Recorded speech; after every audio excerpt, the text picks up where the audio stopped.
Hello friends, आज हम पढ़ेंगे इस वाली बुक को जिसका नाम है उद्यमिता। आप सब्जेक्ट कोड देख लेना, मिला लेना अपने सब्जेक्ट कोड से। अगर ये मैच कर रहा है तो चलते हैं आगे।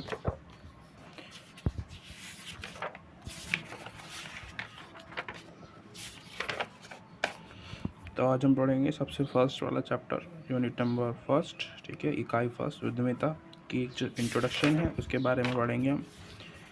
तो मैंने काफ़ी सारे हाइलाइट्स कर रखे हैं, इसको हमने इंग्लिश में लिख रखा है उद्यमिता का, यानी कि एंटरप्रेन्योरशिप। अगर नहीं पता होगा तो पता चल गया होगा।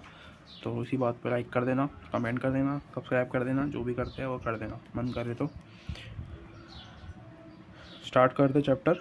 सबसे पहले इसको परिचय। तो देखो, परिचय में सबसे पहली चीज़ जो आएगी हमारी वो जानने वाली ये है कि जब भी हम उद्यमिता शब्द को अपने दिमाग में चलाते हैं, है ना, जो भी हम शब्द सुनते हैं उद्यमिता या कहते हैं तो कुछ हमारे दिमाग में शब्द आते हैं। किसी बड़े बड़े जो विख्यात हैं, है ना, यानी कि बिजनेसमैन हैं, बिजनेस लेडीज़ हैं, उनके बारे में याद आता है हमें। जैसे कि यहाँ पे तो सिर्फ मेंस के नाम लिखे हुए हैं, बाकी लेडीज़ भी हैं कुछ, है ना। मैं इसके बारे में तो गलत चीज़ है कि यहाँ पे सिर्फ मेंस के नाम ही लिखे हुए हैं, लेडीज़ के भी होने चाहिए थे। तो जैसे कि धीरू भाई अंबानी, टाटा, है ना। इसके अलावा आप जेफ बेजोस का नाम सुना होगा आपने, स्टीव जॉब्स, है ना, एलोन मस्क और बिल गेट्स। तो ये एक मतलब बड़े बड़े नाम हैं। जब इनको हम सुनते हैं, इनके बारे में हम पढ़ते हैं तो हमें बड़ा ही अच्छा लगता है, प्राउड सा फील होता है।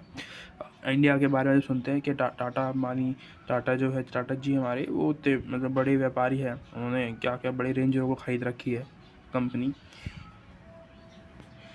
तो अगला जो हमारा आता है वो आता है, कुछ निम्नलिखित गतिविधियाँ निहित होती है उस व्यक्ति के अंदर जो कि उद्यमिता बनने के लायक होता है। राइट, जैसे कि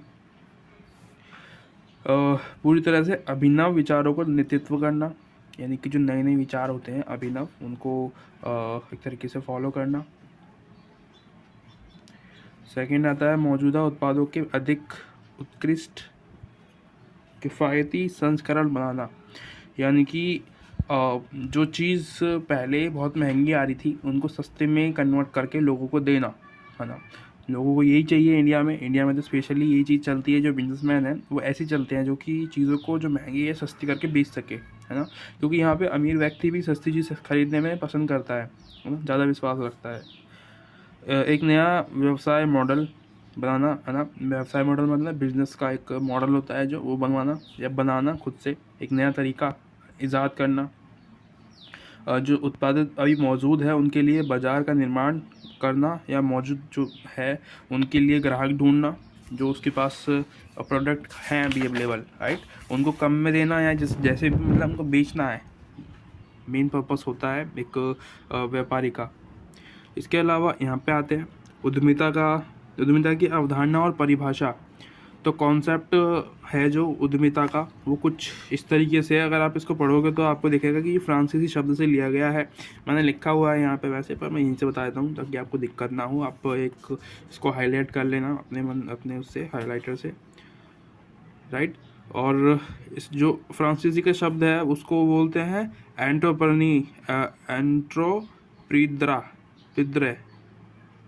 एंट्रीप्रीद्रे करके शब्द है ये, यानी अजीब सा शब्द है। तो यहाँ से निकला है फ्रांसीसी शब्द से।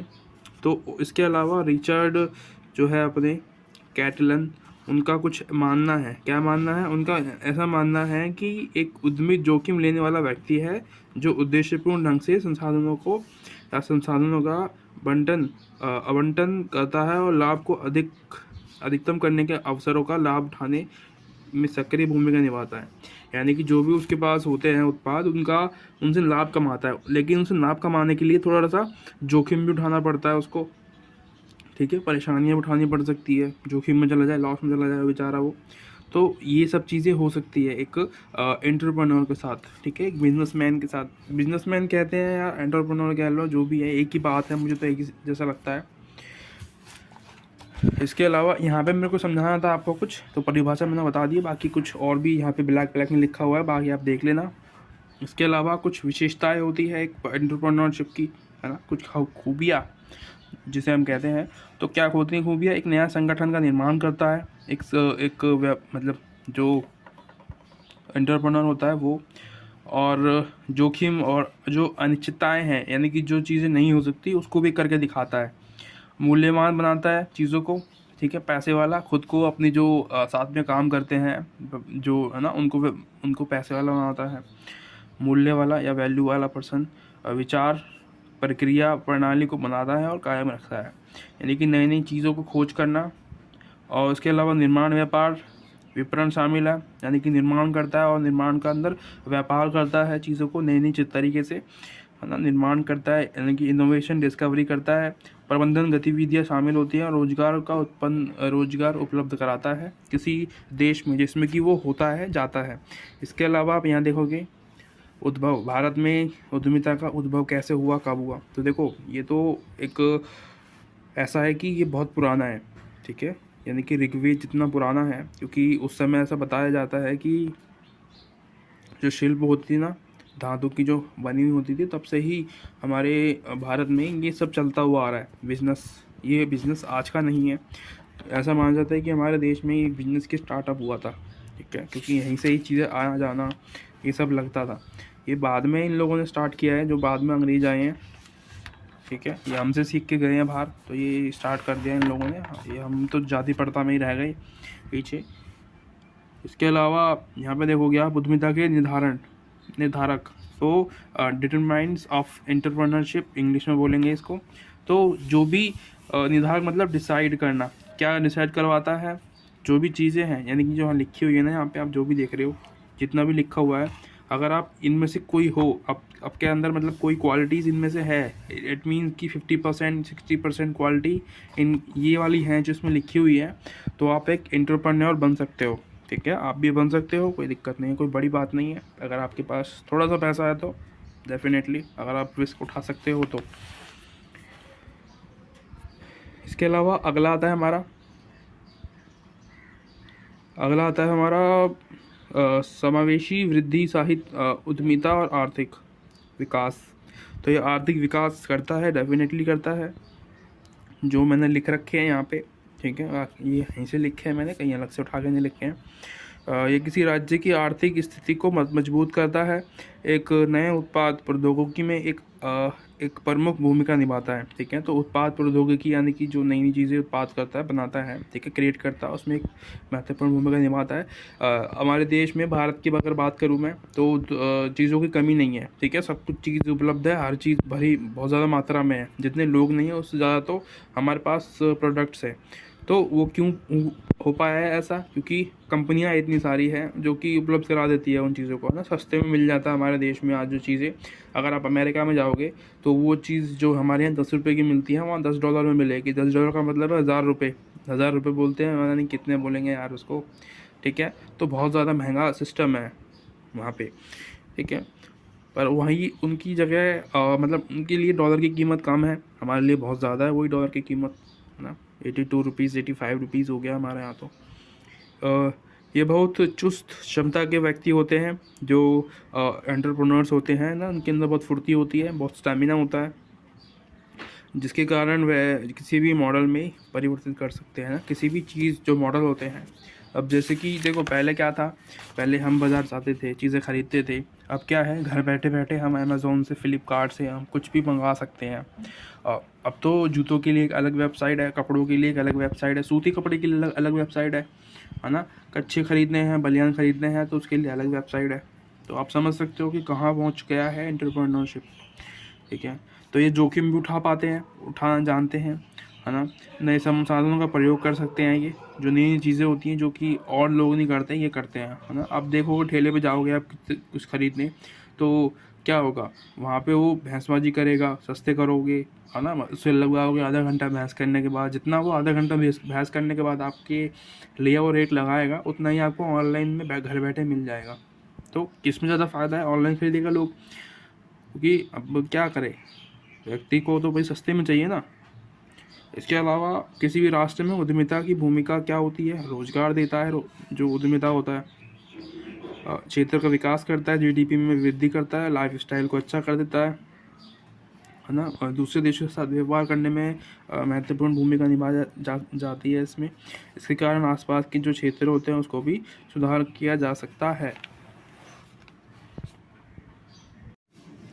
ठीक है, तो जो मैंने अभी बताया है आपको वो यहाँ से बताया है इसके अंदर से। ठीक है, ये है वो रोजगार देना, जहाँ भी जो भी पॉइंट्स आपने यहाँ पे पढ़े हैं जो मैं बताए हैं अभी, मैं आपको दिखाना भूल गया तो मैंने यहाँ शॉर्ट में लिख दिया था ताकि मेरे को ईजीली समझ में आ जाए जब एग्ज़ाम में हम जाते हैं, है ना। क्योंकि हम एग्ज़ाम में जब एग्ज़ाम से एक दिन पहले पढ़ते हैं तो चीज़ें बहुत ज़्यादा मैसी हो जाती है, तो उसको ठीक करने के लिए मैं ऐसे लिखता हूँ चीज़ों को ताकि मुझे पढ़ने की ज़रूरत ना पड़े, मैं ये 2-3 पॉइंट्स पढ़ूँ और बस एक बार में मेरे को रिवीजन हो जाए कि इसके अंदर जो पॉइंट है बुद्धिमत्ता का मॉडल इसमें क्या दिया हुआ है ना। ताकि पहला ही क्वेश्चन जब मेरे सामने आए तो वो इसी के बारे में हो, फर्स्ट चैप्टर से ही, और मैं बस लिख दूँ उसको।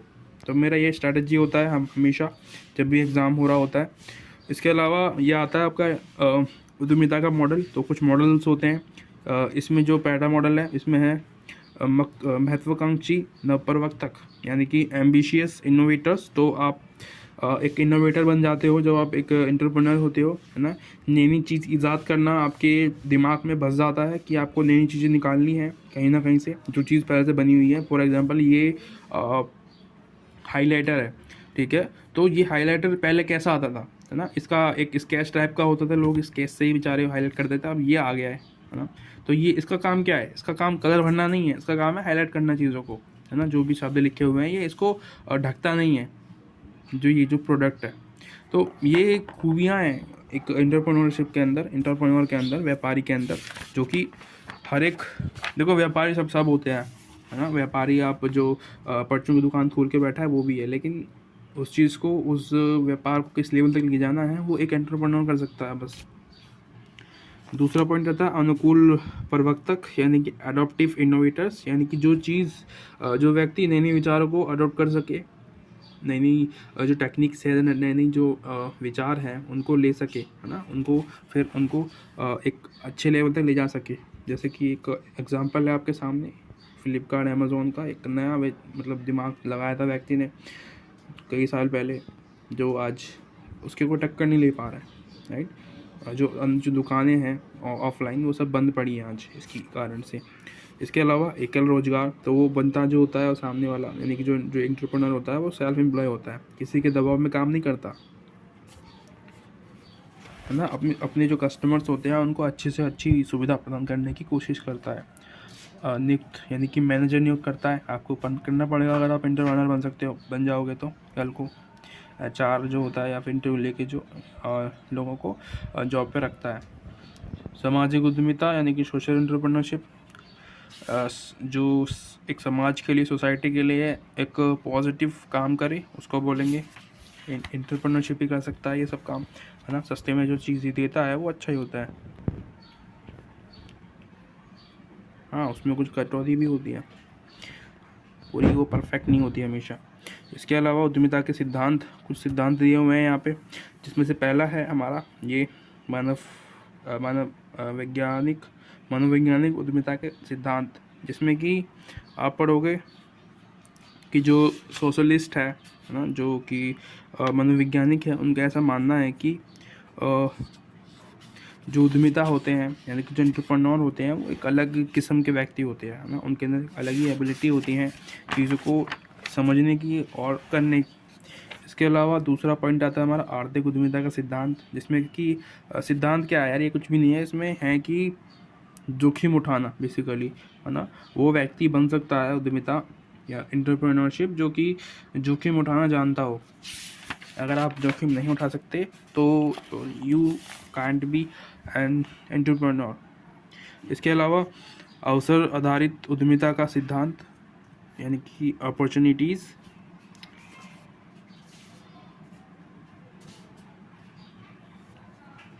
क्योंकि जब अवसर मिलते हैं किसी को, है ना, अवसर का फ़ायदा उठाना एक एंटरप्रेन्योर को अच्छी तरीके से आता है ना। जब उसको अवसर मिलता है, अपॉर्चुनिटी मिलती है, तो वो बड़ी ही अच्छी तरीके से उसको ग्रैब करता है, उसका फ़ायदा उठाता है। इसके अलावा सामाजिक उद्यमिता का सिद्धांत क्या है, विश्वास, समाज में जो विश्वास है सोसाइटी में, है ना, उसमें विश्वास जमाता है वो व्यक्ति अपने प्रोडक्ट को बेच के और फिर उससे लाभ कमाता है।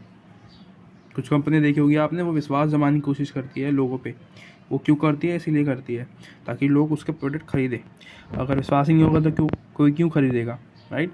मानव शास्त्रीय उद्यमिता का सिद्धांत, तो ये किसी देश में व्यापार करने से पहले वहाँ के जो रीति रिवाज होते हैं, धर्म संस्कृति, उसको समझना बहुत ज़रूरी होता है। जैसे कि हमारा भारत है, अलग अलग संस्कृति के लोग रहते हैं, तो उनको जो प्रोडक्ट बेचने होंगे तो वो उसी तरीके के लोग मतलब प्रोडक्ट बेचा जाएगा यहाँ पे संस्कृति के अकॉर्डिंग, है ना। जैसे कपड़े बेचेंगे तो उसी तरह के कपड़े बेचेंगे जो लोग खरीदना पसंद करेंगे, है ना, उनकी संस्कृति के अकॉर्डिंग। अब अगर हम अमेरिका की बात करें तो वहाँ की संस्कृति अलग होगी शायद, तो वहाँ के जो प्रोडक्ट बेचे जाएंगे, वहाँ पे कपड़े होंगे, वो अलग तरीके के होंगे। इसके अलावा यहाँ पे आते हैं संसाधन आधारित उद्यमिता। तो ये बहुत देखना ज़रूरी होता है कि जहाँ पे हम फैक्ट्री लगाएंगे, है ना, एज ए एंटरप्रेन्योरशिप हम अपना स्टार्टअप स्टार्ट करेंगे, तो वहाँ पे संसाधन कितने उपलब्ध है या नहीं है ना। अगर नहीं होंगे तो उसके लिए क्या जुगाड़ है, क्या कर सकते हैं। इसके अलावा इसमें कुछ भी नहीं है। होप ये वीडियो पसंद आई होगी, अच्छी लगी हो तो लाइक सब्सक्राइब कर देना। Thank you so much, bye, मिलते हैं अगली वीडियो में।